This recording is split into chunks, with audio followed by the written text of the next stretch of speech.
everyone, welcome back to the deep dive.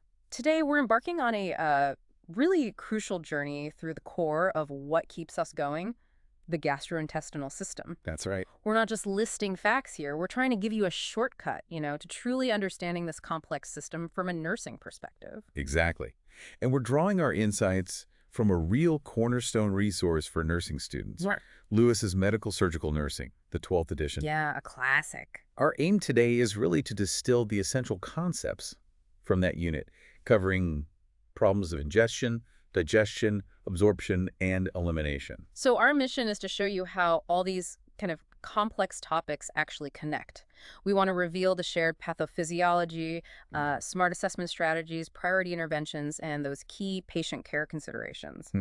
Think of this deep dive as your integrated guide, basically, designed to help you recognize patterns across different GI conditions. It will really emphasize the nursing process, hopefully boost your critical thinking skills, and highlight the power of collaborative care. All of this is to better prepare you for real-world practice, and of course, those essential NCLEX-style questions. So let's unpack the amazing world of the gut. All right, let's start at the very beginning then, the incredible anatomy and physiology that allows us to ingest, digest, absorb, and, well, eliminate. What's the foundational architecture we as nurses absolutely need to keep in mind? Absolutely. So imagine the GI tract as this muscular, intelligent pipeline. It's finely tuned to perform its vital functions. Okay. It features three crucial smooth muscle layers. The oblique, circular, and longitudinal all working together in concert. And why do those layers matter so much for us? Well, because when they're coordinated movement, peristalsis falters maybe in conditions like gastroparesis or a bowel obstruction, these muscles are often the key players. Okay. And the whole system is also exquisitely controlled by the autonomic nervous system. Parasympathetic stimulation increases peristalsis. Speeds things up. Right. While sympathetic stimulation decreases it. And that influences everything from the parotid glands in your mouth all the way down the pharynx and esophagus, through the stomach, small and large intestines, liver, gallbladder, and pancreas. So it's definitely not just a collection of organs, it's a highly integrated system. Can you highlight maybe some key organs and their most crucial roles sort of from a nursing lens? Yeah, let's focus on a few powerhouses. The stomach, for instance, it isn't just a holding tank. Right. It's a J-shaped organ. It stores food, yes, but it also mixes it with gastric secretions and then carefully empties small portions, or boluses, into the small intestine. Okay. And its entry and exit are guarded by two really critical structures: the lower esophageal sphincter, the LES at the top, and the pyloric sphincter at the bottom. Yeah. Issues with these sphincters can mean big problems for our patients, like reflux or delayed emptying.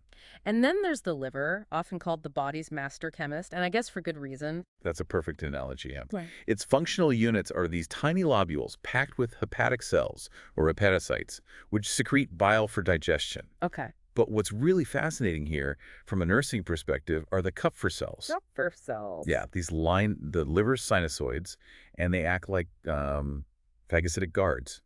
They tirelessly remove bacteria and toxins from the blood as it flows through. Wow. The liver is also vital for blood clotting. It synthesizes factors like prothrombin and fibrinogen, and it plays a huge role in metabolism and drug detoxification. Which is huge for medications. Absolutely. Think about how many medications pass through the liver.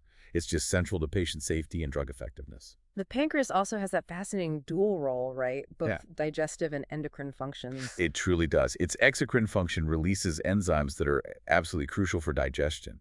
But then its endocrine function, through the islets of Langerhans, secretes hormones like insulin, glucagon, and somatostatin, essential for regulating blood sugar. So when the pancreas is in trouble, like pancreatitis. Exactly. Both of these critical functions can be profoundly impacted. It's a double hit. As nurses, we also have to consider the impact of aging. What are some key gerontologic considerations for the GI tract that directly affect our care plans? Oh, this is vital because so many older adults experience GI changes. Their taste buds decline, their sense of smell lessens, and dry mouth or xerostomia is really common. Right. We also see delayed esophageal emptying, often due to smooth muscle weakness. And both the upper esophageal sphincter, the UES, opening and the LES function can be reduced. Okay. And critically, motility decreases. This leads to chronic constipation, affecting maybe 30–40% of adults over 60. Wow, that's a lot. It is. And it's often influenced by slower peristalsis, maybe inactivity, and definitely common medications they might be taking. So that means our assessments, our You intervention. need to be tailored. Absolutely. From encouraging fluids to really reviewing those medications carefully, we have to adapt to these age-related changes. Now that we have this foundational blueprint, how do we actually assess this complex system in a patient? What are the key nursing process steps we need to follow? Okay, so our assessment begins, as always, with a really thorough history. We're looking for red flags like unexplained weight changes, loss, or gain within, say, 6 to 12 months is significant. Hmm. We need to ask about medication use, including over-the-counter stuff like antacids, laxatives, even probiotics, because they can all impact GI function. Right, things patients might not even think to mention. Exactly. Hmm. And elimination patterns are crucial. Is there pain with bowel movements? Does moving their bowels provide relief? Any associated skin problems, maybe from diarrhea or external drainage systems. These details help paint the picture of their GI health. It seems like stress and psychological factors also play a huge role in how the gut behaves sometimes. Absolutely. Psychological and emotional factors like stress and anxiety, they can directly influence GI functioning. They often manifest as anorexia, nausea, or maybe vague abdominal pain. As nurses, though, it's really crucial not to solely attribute GI symptoms to psychological factors. We always consider the whole patient, rule out physiological causes first, but definitely recognize that powerful brain-gut connection. In the physical exam for the GI system, what are our priorities there? What should we be looking for? Okay, for the oral exam, you inspect the pharynx, tonsils, uvula, palate note, any ulcers, nodules, or tenderness. For the abdomen, remember your order. Inspection, auscultation, percussion, palpation. Always that order. Right, listen before you touch. Exactly. We start with light palpation to detect any tenderness or masses, then move to deep palpation to delineate organs and masses. And here's a key NCLEX style tip. Hmm. Always palpate any areas of tenderness last, Why last? to avoid causing unnecessary pain or muscle guarding, which could obscure findings elsewhere. Also, we assess the liver, feeling for its edge, and never continue to palpate in the large spleen. Because it could rupture. It could rupture, yet that seemingly small detail can prevent a life-threatening complication. Okay, so once we've assessed the system, we often find ourselves facing nutrition problems. That's a huge area for nursing. What's the sort of continuum we're looking at, and how does a healthy diet factor in? Right. Nutrition really exists on a spectrum, from undernutrition through normal, all the way to overnutrition. And a well-balanced diet is just the cornerstone. Makes sense. Carbohydrates are our chief protein-sparing ingredient. They should make up about 45–65% of total calories.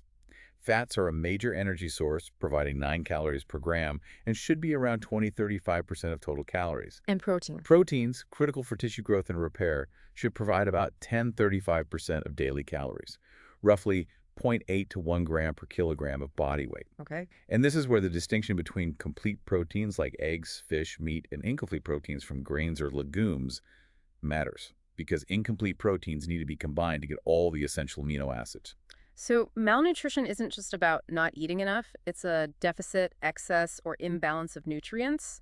How do we categorize it, and what happens during starvation? That sounds pretty extreme. It is. And you're right, malnutrition is broader than just undereating. We categorize it using 3 cause-based terms. There's starvation-related malnutrition, like in anorexia nervosa, where there's no inflammation. Okay. Then there's chronic disease-related malnutrition, seen with mild to moderate inflammation, like in cancer or organ failure. Right. And finally, acute disease or injury-related malnutrition, which involves a marked inflammatory response, like you'd see in major burns or severe infections. And starvation itself, how does the body respond? It's fascinating in a grim way. Initially, the body uses its carbohydrate stores, but within about 5 to 9 days, fat becomes the primary energy source, trying to conserve precious protein. Okay, survival mode. Exactly. Yeah. But if starvation continues beyond maybe 4 to 6 weeks, and the fat stores are depleted, the body tragically turns to breaking down its own visceral and body proteins, even internal organs and plasma proteins. Oh, wow. And this leads to profound weakness, impaired tissue repair, delayed wound healing, and a seriously compromised immune system. Patients become very susceptible to infections. That's a stark illustration of the body's last-ditch efforts. So how do we intervene as nurses then? How do we manage and promote nutrition? Well, our goals are generally to help patients achieve an appropriate weight and consume their individualized caloric needs. We use health promotion tools like MyPlate and nutrition facts labels. Hmm. In acute care, Collaboration with registered dietitians is absolutely key. We can't do it alone. Right. We meticulously monitor daily weights and intake output. And for vulnerable older adults, ensuring a pleasant social meal environment, maybe considering adaptive devices, or even discussing advanced directives for nutrition support becomes really crucial. And what about when patients simply can't eat by mouth? That's where enteral and parenteral nutrition come in. How do we distinguish between those two? Yeah, this is a critical distinction for nursing students to grasp. Enteral nutrition, EN, or tube feeding, that's for patients who have a functioning GI tract but just can't take enough oral nourishment. Like someone with a jaw fracture. Exactly. Or extensive burns. It's generally safer and more physiological than the alternative. Continuous infusion is common for critically ill patients, while bolus feedings might be used at home. And the key nursing consideration. Aspiration and hyperglycemia are significant potential complications we have to watch for and prevent. Okay. And the other one, parenteral. Right, parenteral nutrition, PN, is used when the GI tract isn't functioning. Think conditions like a GI obstruction, severe malabsorption, or short bowel syndrome. So it bypasses the gut entirely. Correct. It's delivered intravenously. PN solutions are highly concentrated, containing dextrose, amino acids, and fat emulsions. Administering PN demands strict aseptic technique, dedicated IV lines, infusion pumps, and really close monitoring for complications like hyperglycemia and catheter-related infections. And for home care. It's tough. The cost and the burden on patients and caregivers are immense. Support groups like the Oli Foundation can be invaluable for these families. Okay, shifting gears a bit to specific GI problems. Let's talk about something really common and often urgent. Upper gastrointestinal bleeding. This is a true emergency, isn't it? It absolutely is. Mm. Upper GI bleeding can definitely be life-threatening. You might see bright red hematemesis, that means active arterial bleeding, Okay, fresh blood. right? Or you might see coffee grounds vomitus. That indicates gastric bleeding where the blood has had time to interact with hydrochloric acid. So it looks different. It does. And slower bleeding can also manifest as melena stool. Those are the black tarry stools, often with a really distinct odor. Our immediate assessment must be for signs of shock low blood pressure, rapid pulse, cool, clammy skin.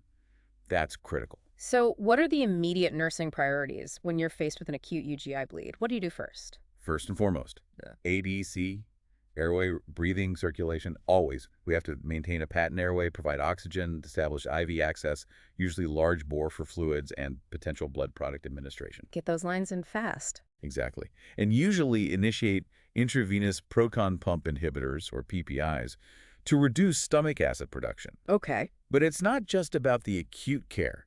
Patient education is paramount for prevention. We need to teach patients to avoid gastric irritants like alcohol and NSAIDs, and critically, to report any signs of bleeding immediately. That's that NCLEX style thinking in action. What's the most immediate threat, and how do you prevent future ones? Precisely. That leads us perfectly into peptic ulcer disease, or PUD, which is a common cause of UGI bleeding. How do we differentiate gastric from duodenal ulcers, and what's the nursing management involved? Yeah, this is a classic NCLEX question favorite. Here's a quick clinical cheat sheet that might help you remember ulcers. Think G for gastric, gnawing pain after food, and D for duodenal, delayed pain that's often de-stressed or relieved by food. Okay, that helps. So gastric ulcers typically cause discomfort maybe 1 to 2 hours after meals, and it's often worsened by eating. Right. Duodenal ulcers, on the other hand, are very commonly related to H. pylori infection or NSAID use. They cause a burning or cramping pain, usually 2 to 5 hours after meals, and critically are often relieved by food or antacids. They can even sometimes cause back pain. Interesting difference. So how do we manage PUD? Management involves several things. Eradicating H. pylori if it's present, usually with a combination of antibiotics and PPIs. Yeah. Lifestyle changes are important too, like smoking cessation and avoiding irritants. And diligent monitoring for complications is key. Bleeding, perforation, or gastric outlet obstruction. And if those complications happen, Those are surgical emergencies. They demand immediate interventions like making the patient NPO, inserting a nasogastric or NG tube for suction, and giving IV PPIs while preparing for potential surgery. Okay. Next, let's move down to the lower GI tract. Inflammatory bowel disease, or IBD, is a chronic autoimmune condition that significantly impacts patients' lives. What are the key distinctions between Crohn's disease and ulcerative colitis? Yeah, IBD is truly a profound challenge for patients. It encompasses both Crohn's disease and ulcerative colitis, or UC. While both typically cause diarrhea, weight loss, and abdominal pain, their impact on the GI tract differs quite significantly. How so? Well, Crohn's disease can strike anywhere along the GI tract, from mouth to anus. It's characterized by skip lesions, so areas of healthy tissue between inflamed segments, and the inflammation involves all layers of the bowel wall. Transmural inflammation. Okay, deeper inflammation. Right, and this deep inflammation often leads to complications like fistulas, abnormal connections between organs or structures, and abscesses. And ulcerative colitis. Ulcerative colitis, you see, in contrast, is usually continuous. It starts in the rectum and extends proximally toward the cecum, but it primarily affects just the mucosa and submucosa of the inner layers. So more superficial. Generally, yes. But this leads to characteristic bloody diarrhea and significant fluid and electrolyte loss, which can be quite severe. And the nursing management for both. It's really comprehensive. It involves symptom control with medications like aminosalicylates, corticosteroids, and increasingly biologics. Nutritional support is crucial, as is providing vital psychological support for coping with a chronic, often debilitating illness. And surgery. Surgery can actually be curative for UCFS. A total proctocolectomy removes the diseased colon. But for Crohn's, surgery is typically reserved only for complications like strictures or fistulas because the disease tends to recur. Unfortunately, repeated surgeries in Crohn's can lead to short bowel syndrome, or SBS, which brings its own set of challenges. Let's turn our attention now to those accessory organs that are so critical for digestion. What are the key nursing concerns regarding the liver, specifically when it sustains long-term damage? Right, when the liver sustains long-term damage from whatever cause, it can eventually lead to cirrhosis. This is essentially the end stage of liver disease. It's characterized by extensive scar tissue replacing healthy liver tissue, and consequently, a profound loss of liver function. Common culprits include chronic hepatitis C infection, non-alcoholic steatohepatitis, or NASH, often linked to obesity and metabolic syndrome, and of course, alcohol-induced liver disease. And the signs. What do we see in patients? The clinical manifestations are really widespread because the liver does so much. You might see things like spider angiomas on the skin and palmar erythema reddened palms, both due to increased estrogen levels that the failing liver can't metabolize properly. Interesting. You also see hematologic problems like anemia, low platelets, and bleeding tendencies because the liver makes clotting factors. And then there are the really life-threatening complications. Life-threatening complications like ascites and esophageal varices, those sound like immediate nursing priorities. They absolutely are huge priorities. Ascites, which is that fluid accumulation in the abdomen, is managed with strict sodium restriction. Diuretics like spironolactone and furosemide, and sometimes paracentesis, where fluid is physically drained from the abdomen. And infection risk. Big risk.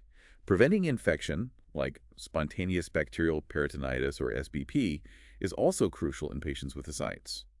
Then you have esophageal varices. These are fragile, dilated veins in the lower esophagus, basically resulting from portal hypertension, increased pressure in the portal vein system because blood can't flow easily through the scarred liver. And they can bleed easily. Very easily and massively. Preventing bleeding is key. This means avoiding alcohol and NSAIDs and often using non-selective beta blockers like propranolol or nadolol to lower portal pressure. And if they do bleed? It's a medical emergency, requires immediate airway management, volume resuscitation, and interventions like endoscopic band ligation or sclerotherapy to stop the bleeding. Sometimes a temporary balloon tamponade device, like a Singstake and Blakemore tube, might be needed. Wow, intense. And another major complication we have to manage is hepatic encephalopathy. This is a neuropsychiatric condition caused by the liver's inability to remove toxins, particularly ammonia, from the blood. So the toxins affect the brain. Exactly. Patients can become confused, lethargic, have personality changes, asterixis, that flapping tremor of the hands, and can progress to coma. We manage this primarily by reducing ammonia production and absorption, often using drugs like lactulose, which traps ammonia in the gut, and sometimes antibiotics like rifaximin. Ensuring patient safety due to their confusion is also a huge nursing priority.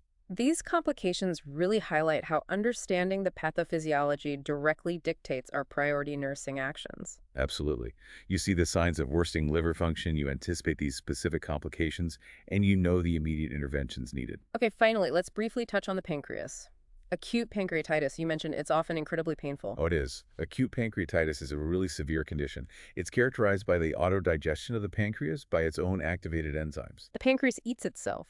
In a manner of speaking, yes. It's often triggered by gallstones obstructing the pancreatic duct, or by heavy alcohol use. Patients experience severe, constant abdominal pain, typically in the upper left quadrant or mid-epigastrium, often radiating straight through to the back, and they can quickly develop complications like hypovolemic shock, ARDS, or kidney failure. So how do we manage it? Management focuses initially on supportive care. Making the patient NPO nothing by mouth to rest the pancreas is crucial. Aggressive 5V fluid resuscitation is vital to maintain perfusion.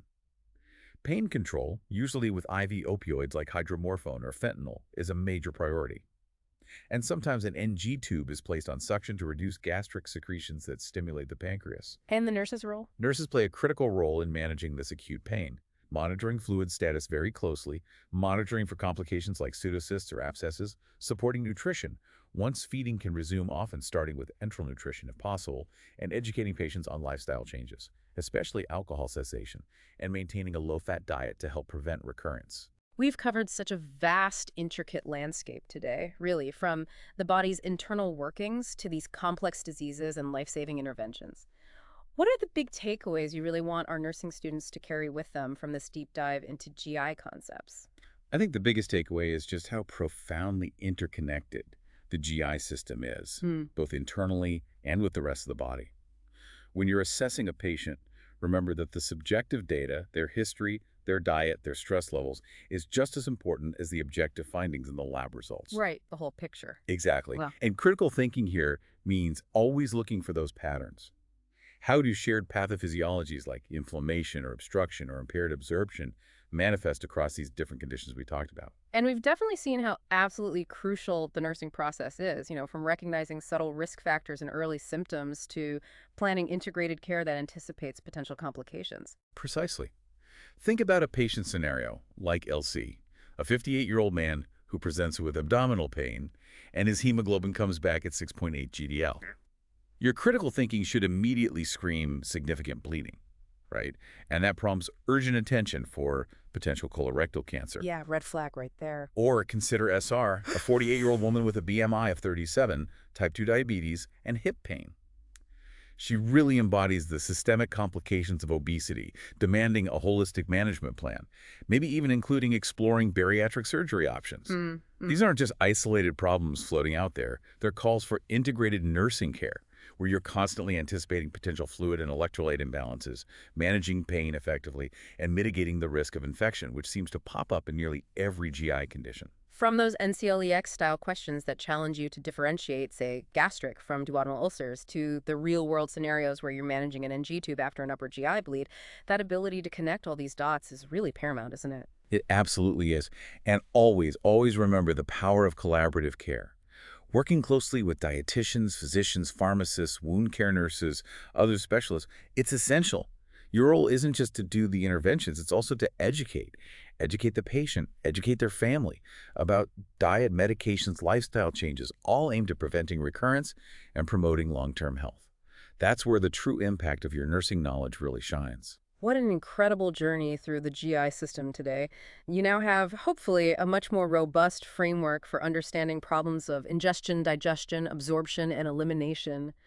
These are truly foundational concepts for any nursing student. Yeah, we really hope this deep dive into Lewis's medical surgical nursing has given you some of those aha moments, maybe a clearer path to integrate these essential concepts into your thinking and your future practice. We definitely encourage you to keep exploring these topics, try to connect them to your clinical experiences as you get them, and always remember that every piece of knowledge you gain directly translates into better, safer, more empathetic patient care. And maybe think about this as you move forward.